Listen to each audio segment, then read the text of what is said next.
Hello, everyone. I haven't really blogged in a while, but today I just want to talk about something that's really serious and something that's been kind of, tugging at my heart lately. For Houston to be such a big city and everybody, just talks about how much, this great state just loves its people, I try to figure out why are there so many homeless people on the streets of Houston. And it's some that's been here. They're like camped out up on Uvalde, I-10. There's some by the Beltway and 90. Um, but I want to talk about this particular area that I've seen that really just kind of tore me up. This is in Baytown, Texas, on Garth Road. I saw these young guys that looked to be young from a distance, and one of them had this blanket. And I was thinking to myself, well, surely these young people aren't homeless. And we were in the parking lot by Grandy's, and so I told my son, I said, look over there. I said, they're young guys.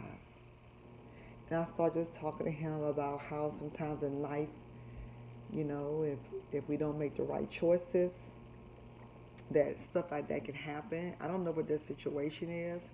It could have been they were foster kids. It could have been drugs. It could have been maybe the parents or guardians passed away. It could have been that when they graduated, they told them they had to leave. I mean, it could just be anything. But at that point, it didn't matter to me because I saw these three young black men. And I'm just saying black because they were black. It could have been three, white guys or Hispanics or Asians. It still would have tugged at me the exact same way because they were just young men. I have young men. And I can't imagine my guys homeless and living on the sidewalk like these young guys were. So what could I do? Well, you can always feed them. I know our mayor said don't feed them because then they can never get them off the street. But everybody has a right to eat. And don't nobody come quoting to me about if a man don't work, he don't eat. That's true. If he's able to work. But if you don't have a home and an address, clean clothes, running water, then how can you work? And like I said, I don't know the circumstances behind why they were out there, so I'm not here to judge them. But I knew I couldn't pass them up without offering something to them, along with my prayers. So I drove over there, and they were just kind of in a daze. Yes, they seem to have been high on something.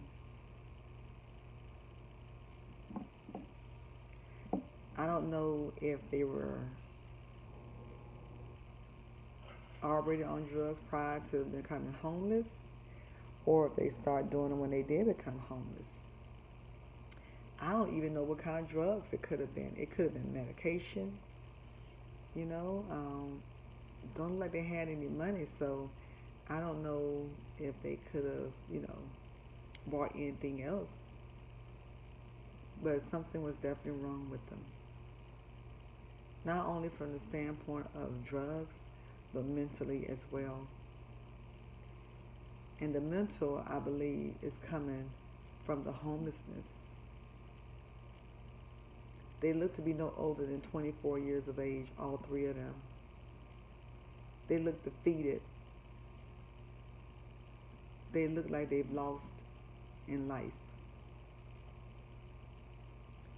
But one thing that touched my heart was they were still respectful. Initially, I was a little afraid to drive near because people get desperate during desperate times. And I was thinking to myself, I'm a woman. I do have my son in the car, but these are three young men.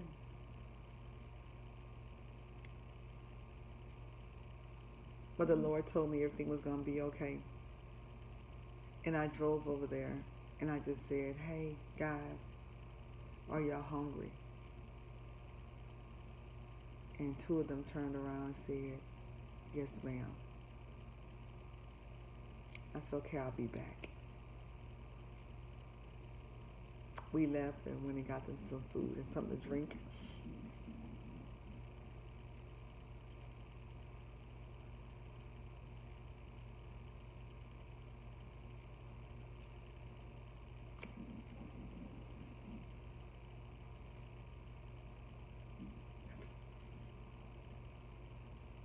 I'm sorry, y'all.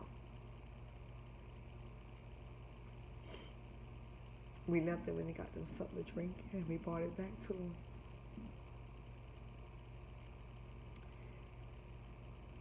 And as they walked to the car, one of them came. He could barely walk over there.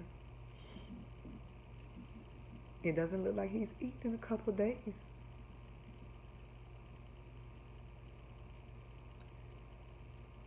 He said, thank you so much, ma'am. He's thanking me for something he should be able to have. It's just food.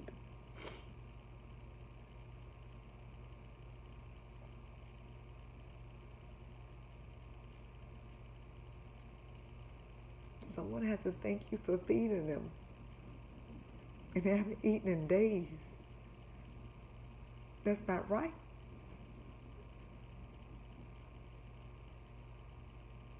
I wanted to ask them, where's your families?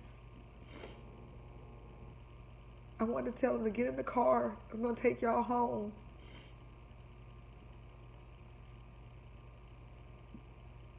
I didn't want to leave.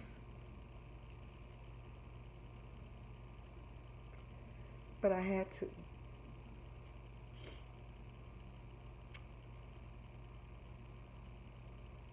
We had to do something about it.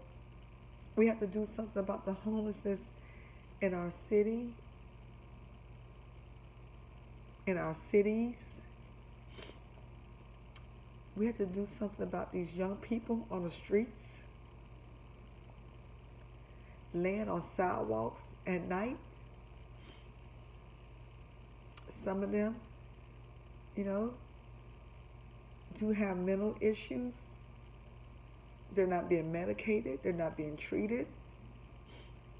They're starving. They're not eating. And yet some of us just drive by. We turn our noses up at them. We don't think to stop and ask them, are they hungry? Okay, you don't want to give them money. Well, give them something to eat. Give them a clean shirt. Give them some soap, some underwear. Give them something.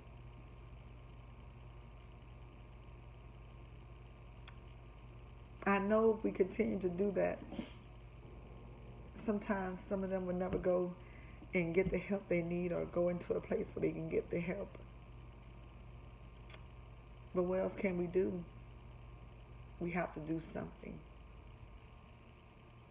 So I implore you that the next time you see someone homeless on the street, don't turn your nose up at them.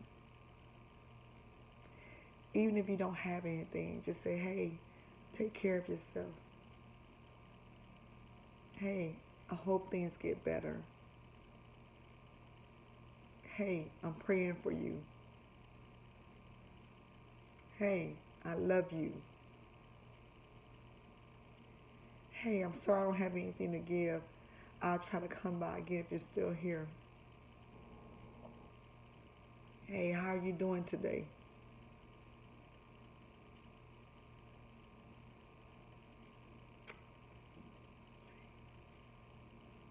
Don't say anything negative.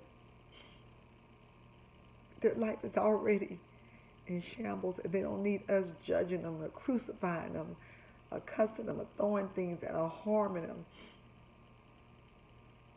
They don't need us to yell out the window and say, get out of here, go get a job or go somewhere. They don't need us to say stuff like that. Because at any given time, any one of us could be one of them. You just never know.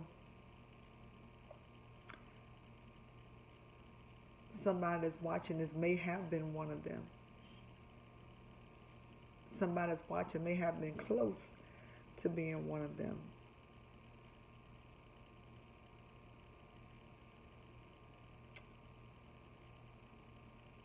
We had to do something, y'all.